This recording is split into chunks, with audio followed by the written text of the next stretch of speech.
Hi, so we're going to be making the most simple and delicious apple crisp recipe you have ever made. I'm telling you, this is a very simple and healthy recipe, so you're going to stay tuned to learn how to make it. Hello everybody, it is Dr. Sandra here. Welcome to my cooking show.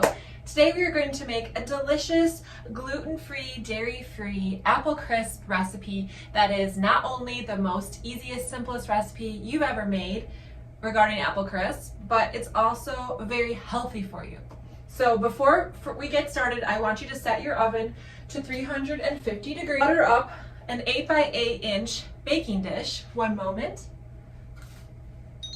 Here we are. I like to use a paper towel or a baggie, and I will just get some coconut oil, so you can use any kind of shortening, and then I just coat the bottom of the pan and the sides. Don't forget about the sides.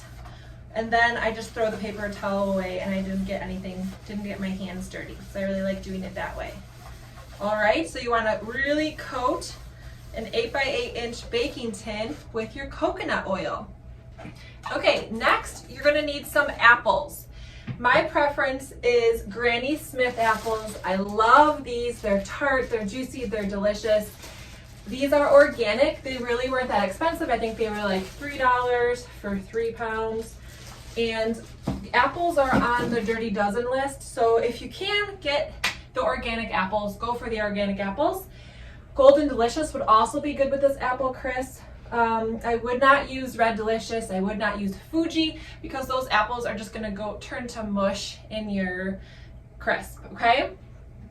So you need about 2.5 pounds or 6 to 7 apples. If you wanna do 3 pounds, that's okay. You know, the more apples, the tastier it is. And you're going to peel your apples. So you're gonna take your little vegetable peeler and you're just gonna go all the way around that entire apple until it is totally skinned. Just throw away those peels or put them in your compost pile. And then you can slice these 1/4 inch thick, or what I like to use is this vegetable slicer that you would kind of use to slice cucumbers for like a cucumber salad. And I like to slice up my apples super thin because I think it just tastes so much better in like a pie or a crisp. And that's the way my mama did it, and so I just like that way. So you're gonna take your apples and you're just gonna start shredding them like this, all the way around the sides. And of course, if you don't like doing it this way, you can cut them, again, about 1/4 inch. So I'm just slicing away. Just be careful with your fingers. Okay, so you're gonna do the whole apple all the way around, and then you can either throw away the core or give it to your horse if you have a horse or you know someone that does. And so now we have about 6 to 7 pounds, I'm sorry, 2.5 pounds, 6 to 7 apples, all sliced up and ready to go.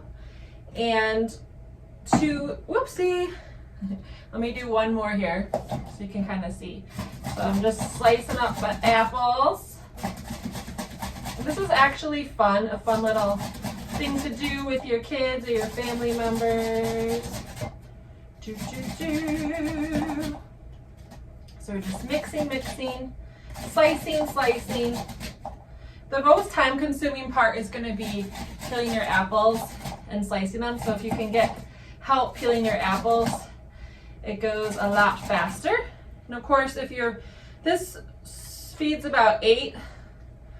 So if you are wanting to feed more people, then you can always double the recipe. So then we're gonna take these sliced apples, beautiful, smells so good.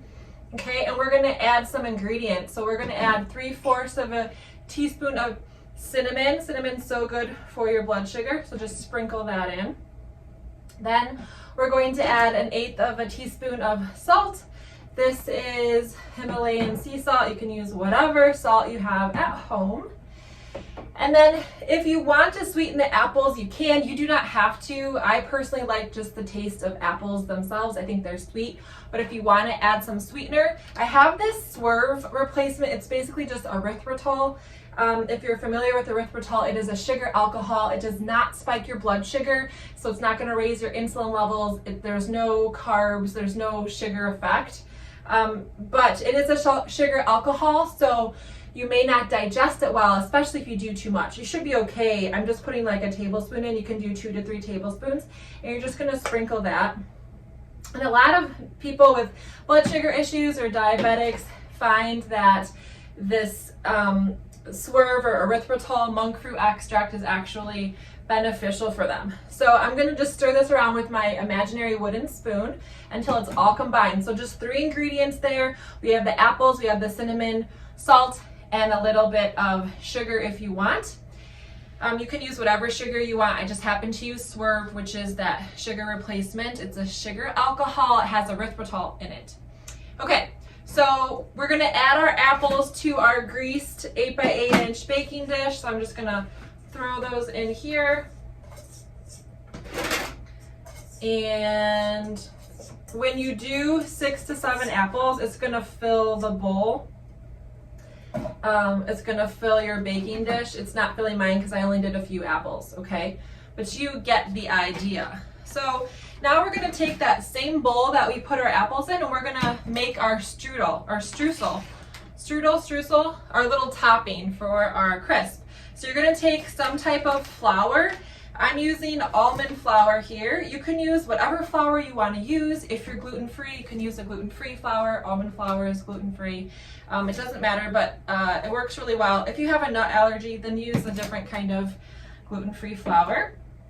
Then we're going to add, so that's a 1/3 cup of flour, a 1/2 cup of oats. Sometimes I'll add a little bit more oats just because I love oatmeal and I love having a nice crumbly topping. And those are gluten-free oats. We're going to do another 1/8 teaspoon of salt.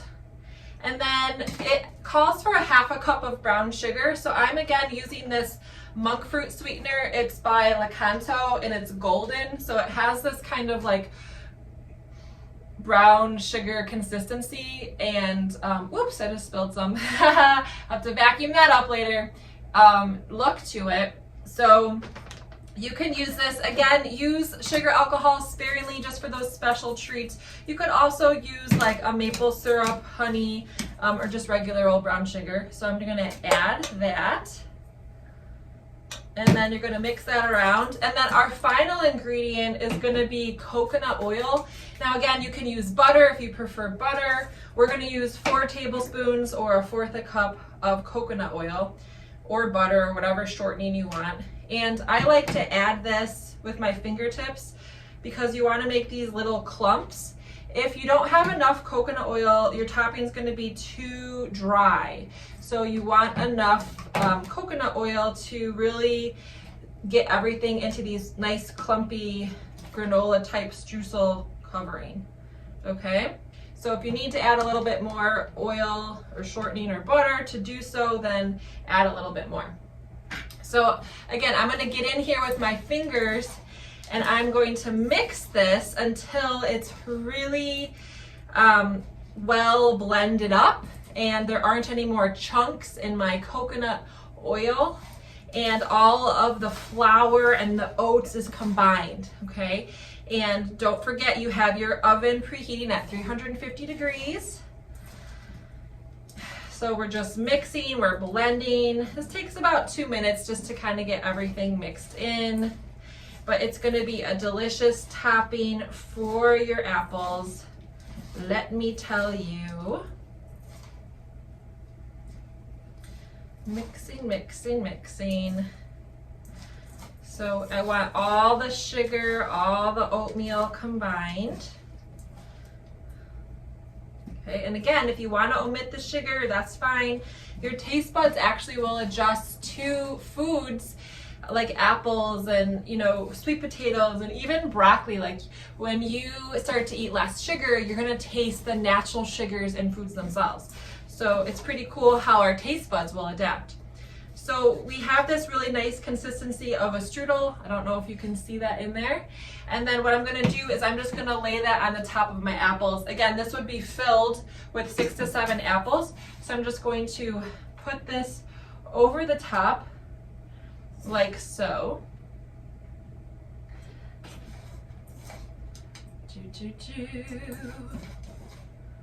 Beautiful. I don't know if you can see that. And then you're gonna pop it into the oven for about 50 to 60 minutes until everything is golden brown and the apples are all cooked. And when you pull it out of the oven, it should look something like this. And then you're gonna wanna wait 30 minutes to allow everything to cool before serving it. And then you can serve it with homemade vanilla ice cream, and there's a really easy recipe for that. You could serve it with, if you're dairy free, there is some really good dairy free whipped topping that you can buy. It's made from almond milk or coconut milk, and it's the whipped cream. Or if you do eat dairy, just get your full fat regular dairy, put some on the side of that apple crisp, and you will have a wonderful holiday meal. So I hope you enjoyed this recipe for easy, fast, healthy, gluten-free, dairy-free apple crisp. If you have any questions, please let me know. I hope you try this out and I hope you really enjoy it.